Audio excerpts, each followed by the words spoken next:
truck to Perfect. So my first question, I've got to ask, obviously at least over here, when we kind of think of country and all that thing, it's very much sort of Nashville and kind of Texas and all that sort of thing. What kind of drove you, being from Canada, to kind of pursue that sort of... That genre? Yes. Yeah, well, it didn't come naturally, that's for sure. I kind of fought it, to be honest. Oh, really? You know, I didn't grow up on a ranch. I didn't grow up on a farm. Yeah. There was no country radio when I was growing up, but I had a love of acoustic guitar, and every time I wrote a song on it, from the time I was, 13, 14 years old, people would say, "That's a great country song." And of course, I was like, "Well, yeah. But it's not, it's not supposed to be a country song. Yeah, and then somewhere along the way, things changed, and Al Dean started to make a stir, and all of a sudden you had country bands on CMT with mohawks and chains and ripped jeans. Yes. And I was looking at that going, that's what my band looks like. Yeah. And of course my last name being Hicks, which is my real last name, and it was shortly after that, Eric Church blew up, Brad Paisley was rocking, so it was like guitars. Guitars. Exactly, yeah. And I have 3 guitars in my band, and we were doing cover songs as a living, and we were playing everything from the Rolling Stones to Save a Horse, Ride a Cowboy. Nice. To keep the lights on. Exactly. But there came a point where I just said, you know what, this country thing, I really love it the best.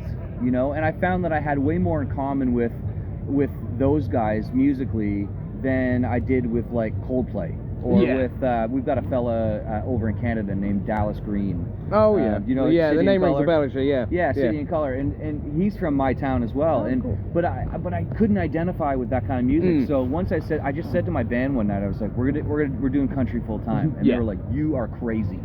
Because we were the house band at an Irish bar in downtown Toronto. So like we're in the biggest city in Canada at the Irish bar, and you want to wear your boots and sing country. I said yes. And it wasn't long after that we had lineups of kids around the block. Cool. And it wasn't too long after that I got a call to go to Nashville. So it just kind of made a lot of sense. It took me 30 years to figure out where I belonged as an artist. Exactly.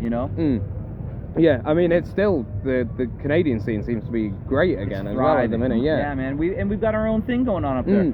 And that's the thing, like for me, that's why it's so special to be here, because I never thought I'd have a career outside of Canada, and I was okay with that. Like it was a conscious decision for me to not break America. Yeah. I just didn't want to do it. I was too old at the time. Like my career took off, I was 33 with a baby, and we've got a few groups over in Canada that are sort of uniquely Canadian. Yes. And they were my model of success. So when things like C2C and Long Road started to come up, I thought, wow, this is really interesting. Like I never thought I'd ever get to play in another country as Tim Hicks the artist. Exactly. So it was a long road to get there, but pardon the pun. Yes, I like it. As it came out of my mouth, like, oh my God, who's the songwriter? I'm really pleased to be here. Have you done much in the UK before? I heard you saying something about acoustic. Yeah, so I've done right? C2C a couple of times now, and that brought us to places like Berlin and Amsterdam and the O2 in London, and so for me the whole goal is to try and like stir up enough dust that they'll give me the budget to bring my band over and do what we do, because it's I think I really believe that if I could get my guys over here doing what we do in Canada, that we could turn some heads over here in the UK. Yeah, definitely. Yeah, and it's a growing scene over here as well. Like, I mean, this is only what 3-4 years old. Yeah. At this point, so yeah, it's definitely growing massively.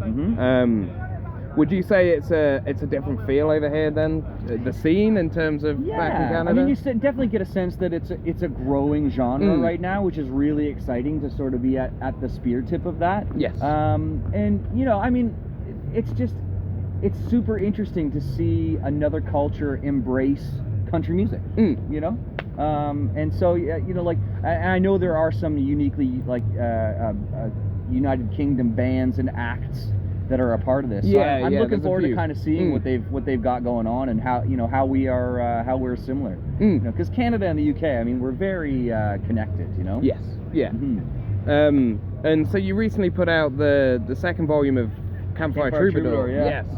What kind of drives the creative process of that? Yeah, 'Cause it's very much different to... Absolutely, than the usual electric stuff. So what drove that was COVID. So I couldn't do anything in COVID. I couldn't tour. I couldn't go to Nashville.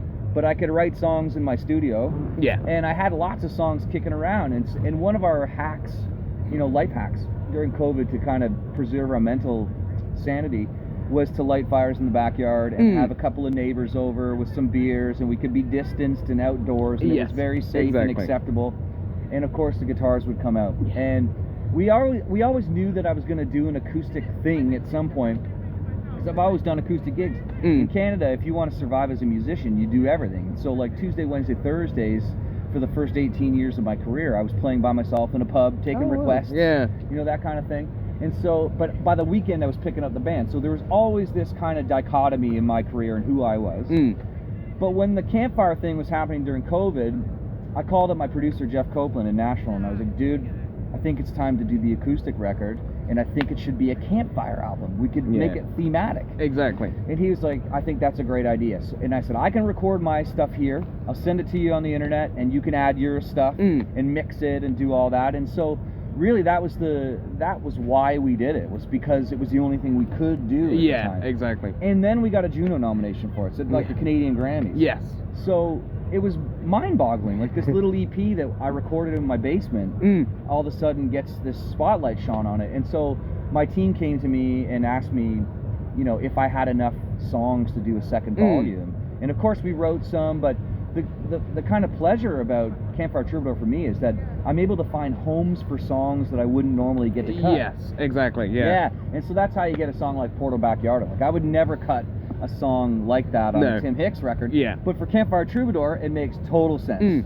And I wrote that song in December of 2013. Oh wow. So we're digging around, going, hey, you remember this one? Oh my God, remember this one? And we've got lots of songs. I was going to say, I imagine you got a few more that you could bust out if it ever comes to it. And that's the thing. It's like we can do it.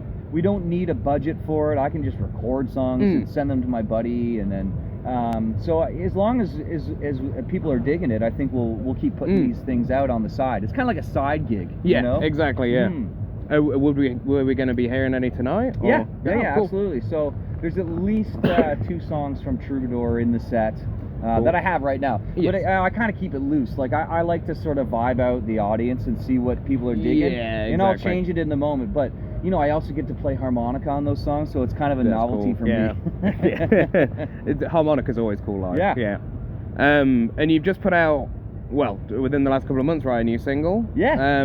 Is that the start of a new kind of EP album? Well, anything? sort of the tail end of Talk to Time. Yes. Yeah. So, so we were talking about Ye to the Ha, which is a ridiculous song. But I'm known for these ridiculous tongue-in-cheek songs, so it kind of makes sense, and it's good. It's a good party number. It will be a part of what we're going to call a deluxe version of Talk to Time. Oh, cool. So okay. I had I probably had half a dozen songs that we recorded for that record that didn't make the initial cut. But people are digging the record so much, I was like, why not put these out? We've got them, and they're great songs. They maybe just didn't fit the first round. So Ye to the Ha will be included in that. Oh, that's cool. Yeah. I like it, yeah. And have you got much planned for the rest of the year then? Is there any more kind of dates? Yeah, absolutely. So we've got 32 dates on the books, and we're gonna start a big tour at the end of October, starting in Western Canada and working our way east, and touring Campfire Troubadour. So because we didn't get to tour it during the pandemic, so 3 of us of the 6 band members are going to go on the road with a very small crew and just tell the stories behind the songs and sing them campfire style. That'd be cool. Yeah, that does sound cool. And then just to kind of finish off as a slightly lighter question, do you have a dream tour lineup you'd want to be a part of? Oh my God, yeah. Who would I want to be a part of? Could it be any genre? Oh yeah, go ahead. Anyone, even if they've already passed or anything like that. Oh my God! Well then it would be a multi-day festival at that point. But like I'm a huge fan of Bryan Adams. I love Bryan Adams, so I'd love to be on a bill with him. I'd also love to be on a bill with like Eric Church. I think he's a huge inspiration for me. But I'd also love to be on a bill with like the Rolling Stones. Like, I just think that would be the coolest. Yeah, it would, you know? wouldn't it? Yeah. There's a Canadian band too that I love called Blue Rodeo that I've gotten the opportunity to play with a couple of times. I would love to tour with them as well. So, you know, there's lots. Like, I love music as much as I love to play music. So it's fun to kind of be on these bills that are multi-genre and where there's lots of people kicking around. You know? Exactly. Yeah. Mm-hmm. Yeah. I mean, even here, there's quite a lot of variety. Yeah, for sure. Yeah, absolutely. But yeah, anyway, that's all I've got. Anyway, Beautiful. so thank you for taking the time out.